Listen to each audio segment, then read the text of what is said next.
महाराज जी, आजकल कलयुग के प्रभाव से चारों तरफ पाखंड, झूठ और शोषण ही देखा जाता है। इसके चलते कभी कभी सज्जन लोग और संतों में भी दोष दर्शन का भय रहता है, उन पर श्रद्धा कमजोर पड़ने लगती है। इससे कैसे बचा? हाँ, उसे आप जो कह रहे हैं ये बाह्य दृष्टि है।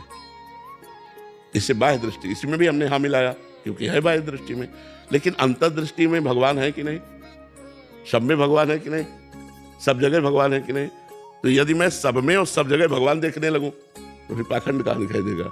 मेरा मालिक नाटक कर रहा है, एक जगह सत्य का नाटक कर रहा है, एक जगह पाखंड का नाटक कर रहा है।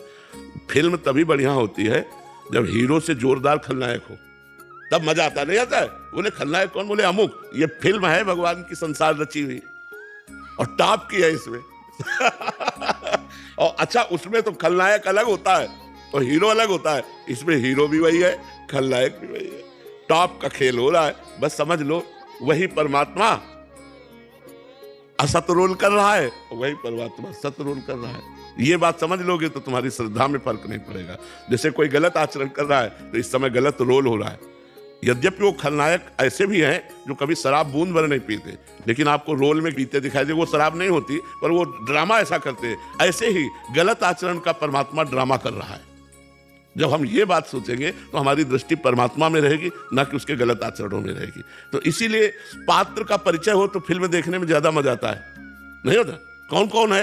बोले अमुक। अरे फिल्म तो क्या कहना है, पात्र का परिचय तुम नहीं रख रहे हो, तुम केवल रोल देख रहे हो। तभी का ये बाहरी बात है, और इसमें भी हम मिलाते हैं। बाहरी रोल तुम देख करके बात कर रहे हो, इसलिए तुम्हें दुविधा हो जाएगी कि आदमी गलत है। और अगर आंतरिक बात देखोगे कि रोल कौन कर रहा है और ये रोल है, तो आपको देखने में मजा आएगा।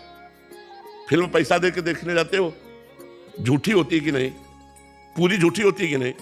लेकिन कलाकारी देखने जाते हो तो संसार झूठा है। कलाकारी देखो ना, कहीं ब्याह हो रहा है तो कहीं मरण हो रहा है, कहीं जन्म हो रहा है तो कहीं एक्सीडेंट हो रहा है, कहीं हाहाकार रुदन हो रहा है तो कहीं हाहाकार हंसी मजाक हो रहा है। ये उसका रोल चल रहा है, बहुत बड़ी फिल्म चल रही है ना। तो जो संसार को फिल्मी की तरह देखता है वो कभी दुखी नहीं होता। अच्छा, फिल्म में 4 लोगों को गोली मारी गई, आपको कोई दुख होता है क्या? क्योंकि पता है नाटक हो रहा है। ऐसे बिल्कुल यहां कोई नहीं मरता। पंचभूत पंचभूतों में मिल जाते, आत्मा अमर होती, उसे कोई मार सकता नहीं। तो मृत्यु किसकी हुई? एक नाटक चल रहा है माया का। जब सच्चा ज्ञान हो जाएगा तो दुख नहीं होगा। इसलिए सब में भगवत भावना करो। रोल करने वाला भगवान है, रोल भले गलत हो, सब में भगवान विराजमान है। क्रूर, पापी, दुष्ट, नीच, पाखंडी, सब में भगवान विराजमान। उस भगवान को देखो, पाखंड को क्यों देखते हो? नीच आचरण को क्यों देखते हो? उसी भगवान को देखो तो आनंदित हो जाओगे। सीए राम में सब जग जाने, करो प्रणाम जोरी जग पाने। बात समझ रहे हो ना बच्चा जी? सहारनपुर। राधे राधे महाराज जी, आपके चरणों में दंडवत प्रणाम। गुरुदेव भगवान, श्रीमद् भगवत गीता में भगवान श्री कृष्ण कहते हैं कि काम, क्रोध और लोभ ये 3 प्रकार के नरक के दरवाजे जीवात्मा। त्रिविधम नरकस्येदं द्वारम नाशम आत्मनः कामः क्रोधः तथा लोभः तस्मात् दैत्यं त्यजेत्। महाराज, इन तीनों का त्याग कर देना चाहिए, परंतु इस भौतिक संसार में रहते हुए ये चीजें स्वतः ही जीवन में आ जाती हैं। महाराज जी, ऐसे में इस नरक से कैसे बाहर निकले? स्वतः विष आएगा, खा जाओगे? स्वतः विष आ गए तो खा जाओगे क्या? विवेक है, ये विष है, ये खाद्य नहीं है। तो स्वतः हमारे सामने अगर भोग आते हैं तो वो धर्मयुक्त हैं या अधर्मयुक्त। जैसे भगवान ने काम को नरक का द्वार बताया, तो एक जगह काम को अपना स्वरूप बताया विभूतियों में। जब भगवान विभूतियों का वर्णन करते हैं तो कहते हैं धर्मयुक्त काम मैं हूं। जैसे पानी ग्रहण किया, धर्मयुक्त पत्नी शास्त्र सम्मानित स्वीकार किया। आज जो ये व्यभिचार प्रवृत्ति चल रही ना, ये नहीं, शास्त्र प्रमाणित कुल परंपरागत धर्मयुक्त पाणी ग्रहण, वैदिक मंत्रों के द्वारा अग्नि को साक्षी करके जिसको स्वीकार किया संतानोत्पत्ति के लिए, उससे किया हुआ भोग वो भगवत स्वरूप है। वो पाप नहीं है, वो उसके लिए दोष नहीं है। ऐसे ही स्त्री के लिए अपने पति के साथ सहवास करना धर्म है और दूसरे पुरुषों को काम दृष्टि से देखना मात्र पाप है। पर ये बातें, कलयुग का प्रभाव कैसा चल रहा है, इतना गंदा वातावरण होता जा रहा है। पवित्रता जहां छाई रहती है वहां संशय हो रहा है, वहां संशय हो रहा है। ऐसे पवित्र संबंधों में ये गंदी बातें प्रवेश कर रही हैं जहां दिमाग काम नहीं करता। ऐसा कैसे हो सकता है? समाज में कितनी गंदगी फैल रही है, कितना गंदा व्यवहार हो रहा है। ये समझा ही नहीं जा रहा कि ये धर्म है। शरीर को पवित्र रखना धर्म है। जैसे स्त्री शरीर है, इसको जब तक ब्याह ना हो तब तक पवित्र रखना ये धर्म है। और फिर पति को पवित्र होकर समर्पित करना और आजीवन उस पति के अधीन रहना ये धर्म है। ऐसे पुरुष के लिए है, जब तक पाणी ग्रहण ना हो तब तक ब्रह्मचर्य रहना धर्म है। और जब अर्धांगिनी मिल जाए तो उसे प्राण के समान प्यार करते हुए, उसकी गलतियों को क्षमा करते हुए, उसकी मनोकामनाएं पूर्ण करते हुए, उसे धर्म के लिए उससे अनुमति लेते हुए सहज मित्रवत भाव से आजीवन पार करे। ये गृहस्थ धर्म हमारे सनातन धर्म का है। अब आज क्या हो रहा है? आज क्या हो रहा है? ये बहुत गंदी बातें हो रही हैं। आप सब नौजवान बच्चे संभलो, इससे तुम्हारा जीवन बड़ा संकटपूर्ण हो जाएगा। बच्चियां, एक बॉयफ्रेंड ब्रेकअप, दो बॉयफ्रेंड ब्रेकअप, तीन बॉयफ्रेंड ब्रेकअप, ये क्या चल रहा है? इसे क्या कहा जाता है? वैश्या प्रवृत्ति। जो कई पुरुषों से संबंध बनाए उसे क्या कहते हैं? और जो कई लड़कियों से संबंध बनाए उसे व्यभिचारी कहते हैं। तो अब व्यभिचारी और वैश्या प्रवृत्तियां अंदर धारण करना, अब इससे आप सदग्रस्त बन जाएंगे। जब आपको पत्नी मिलेगी तो आप अपनी पत्नी में संतुष्ट नहीं रहेंगे।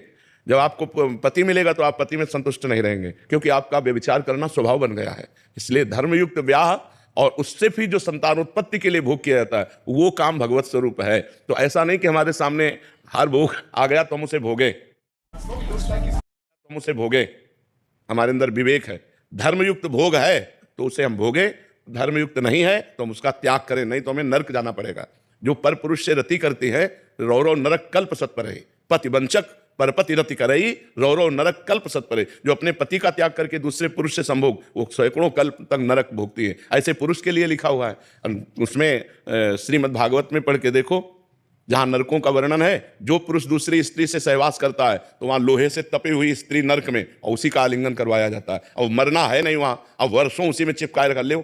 बहुत होश में, बहुत होश में। ऐसा नहीं है कि कर्मों का फल नहीं मिलता। बहुत, जब कर्म अपने स्वरूप में आ जाएगा तो बड़े बड़ों को दंड देता है, बड़े बड़े संत महात्माओं को भी दंड देता है, बख्शता नहीं है। बड़े बड़े संतों के जीवन में देखा गया। तो ये कर्म बहुत बलवान है, ये नष्ट नहीं होता, ये दंड दे के ही नष्ट होता है। इसलिए कर्म बहुत सावधानी पूर्वक करना चाहिए। तो भगवान ने 3 को नरक का द्वार बताया, कामः, क्रोधः तथा लोभः। तो क्रोध की स्वयं उत्पत्ति नहीं है, इसकी काम से उत्पत्ति है। कामः संजायते क्रोधः। काम जब हमारी वृत्ति उदय होती है उसमें बाधा पड़ती है तो हमारे अंदर क्रोध आ जाता है। क्रोध स्वयं नहीं आता, क्रोध कामना में बाधा पड़ने पर आता है। जैसे कहते हैं कि आप हमसे नम्र व्यवहार करें, तो ये हमारी कामना है, और जब आप नम्र व्यवहार नहीं करेंगे क्रोध आ जाएगा, क्योंकि हमने कामना की। कामना अगर ना हो तो क्रोध की सत्ता ही नहीं है। तो कामना से ही क्रोध प्रकट हुआ। और जो लोभ है वो कामना से होता है। कामना पूर्ति होने पर लोभ होता है और कामना की अपूर्ति होने पर क्रोध होता है। तो मूल जो है वो काम है। इसीलिए भगवान ने गीता जी में कहा, ये काम सबसे बड़ा शत्रु, इसको मार डालो अर्जुन। अर्थात निष्कामता जब तक नहीं आएगी तब तक शांति, आनंद, सदगति नहीं होने वाली। इसलिए भगवान का नाम जप करो, अच्छे आचरण करो, आए हुए समस्त भोगों को निर्णय करो विवेक के द्वारा कि धर्मयुक्त है कि अधर्म है। अब यह धर्म नहीं कि कोई आपके सामने आके कहे मुझे भोगो, तो नहीं, तो हमारे किस धर्म के डिपार्टमेंट में हो जो हम तुम्हें स्पर्श करें? नहीं, ये पाप है, मैं कभी नहीं करूंगा। ऐसी हिम्मत होनी चाहिए। पर ऐसे क्या, यहाँ तो जानबूझकर गलत आचरणों की तरफ कूद रहे हैं। बिना अध्यात्म के पशुवत जीवन होता है। इसलिए शास्त्र स्वाध्याय और संत संग अध्यात्म जरूर जानना चाहिए। आज के नए बच्चे अध्यात्म को जानते नहीं, इसलिए अध्यात्म अनिवार्य है। हम सोच समझ कर कार्य करें। हमारा कर्म बड़ा प्रबल है, वो हमको दंड देगा, इसलिए कोई ऐसा कर्म ना करे। बहुत सावधान रहे।